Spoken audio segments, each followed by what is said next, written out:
the rights of Canadians to demonstrate their views. I'd like to quote a member of this government, the member for Edmonton St. Albert, quote, "These allocations will not be used only to ensure that we protect the safety and security of visiting heads of state and their delegations. Indeed, they are being used to protect the safety and security of all Canadians, including those who wish to engage in peaceful protests during those summits. Clearly, our government believes in freedom of expression," end quote. That was on June 1st, 2010. And again, quote, "We believe that everyone has the right to be heard. That is why the Community Relations Group within the G8 G20 Integrated Security Unit has been proactively reaching out to individuals and groups who may wish to protest in order to ensure their needs are accommodated, and also to ensure that we can facilitate peaceful and lawful protests at both summits," end quote. Once again, that's the member for Edmonton St. Albert speaking on behalf of the government and a member of the Public Safety Committee on which I sit. Mr. Speaker, those lofty promises were betrayed. Instead, the $1 billion in summit security did not prevent violence, it did not prevent property damage, and it resulted in the largest mass arrest in Canadian history. More than 1,100 individuals, Canadians, were arrested over a 36-hour period in Toronto. Those arrested included journalists, human rights monitors, lawyers, protesters, and even innocent passers-by. More than 800 of those arrested were later released without even being charged, and 58 more had their charges dropped later. Mr. Speaker, this government criticizes previous governments for wasting $1 billion setting up the gun registry, but they managed to squander $1 billion in 72 hours alone on the G8 G20 summits. Over the summer, the Public Safety Committee was recalled to study this issue.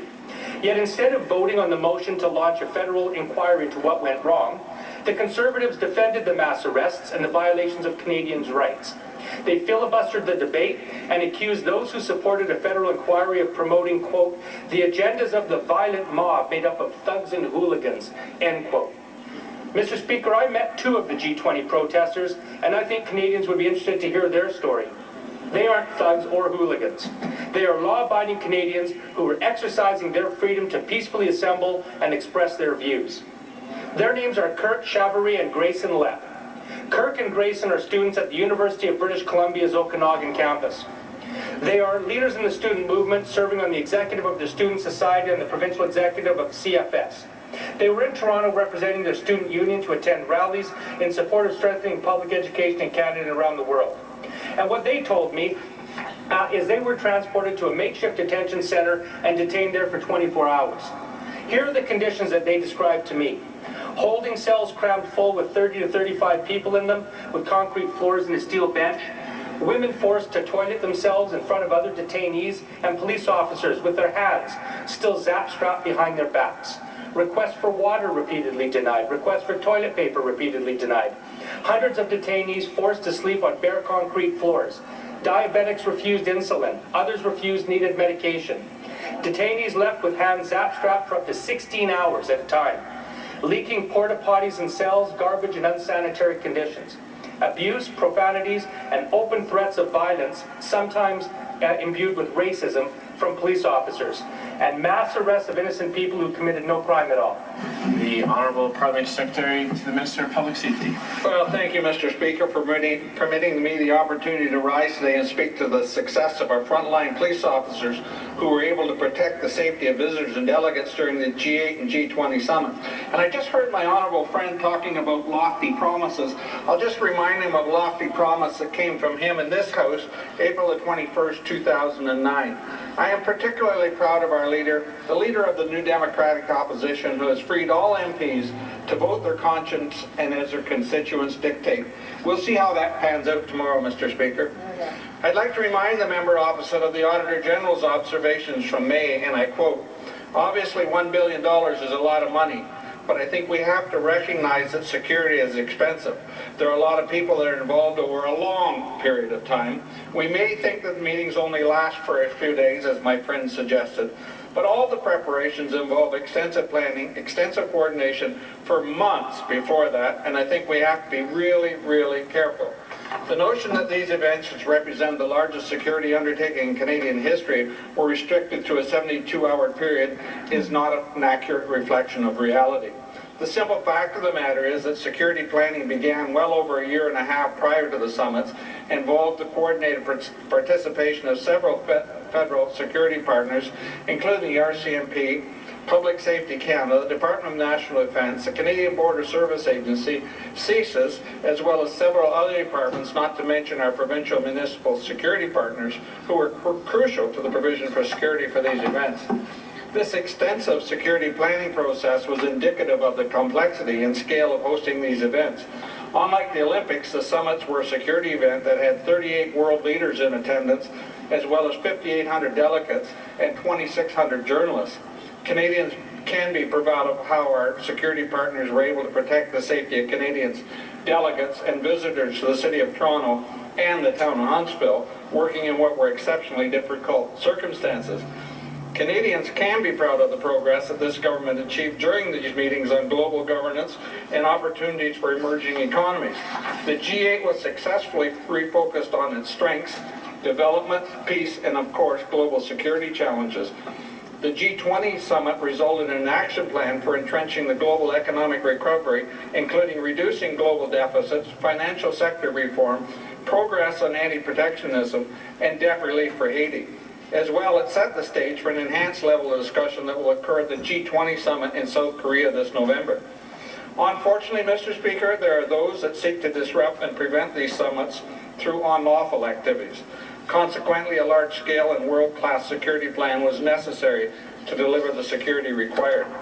This government has been transparent in representing the cost of hosting these important events from the outset and will continue to be. Full cooperation was granted to the Parliamentary Budget Officer to review the security cost estimates. After his assessment, Mr. Page concluded that the government has been transparent in representing the cost estimates and that are within the range of security costs for recent G8 summits. The government has also invited the Auditor General to review the security cost and is cooperating fully with this process. The Auditor General's report is scheduled to be released next spring. In the meantime, as stated before, final security costs will be reported once they have been finalized. Thank you, Mr. Speaker. Honourable Member for Vancouver Kingsway. Mr. Speaker, Grayson and Kirk, along with dozens of other students, were awakened at gunpoint, kicked in the stomach, and arrested for unlawful assembly early on the morning of June 27th while they were sleeping at the University of Toronto. I wonder if that's the enhanced discussion my friend just talked about. Mr. Speaker, it is outrageous that these conditions were allowed to take place in this country. And tonight I want to ask the Conservative government, will they join with New Democrats in our efforts to give Canadians accountability for the $1 billion that was spent on summit security? But more importantly, will they join with us to get to the bottom of the serious violations of Canadian civil rights that occurred in Toronto? A full public inquiry has been supported by a wide array of groups and individuals, including the Deputy Toronto Police Chief Keith Ford, Canadians Advocating Public Participation, the Canadian Civil Liberties Association, Amnesty International Canada, and the Southern Ontario News Media Guild, who is demanding an independent federal inquiry into police actions at the G20 summit.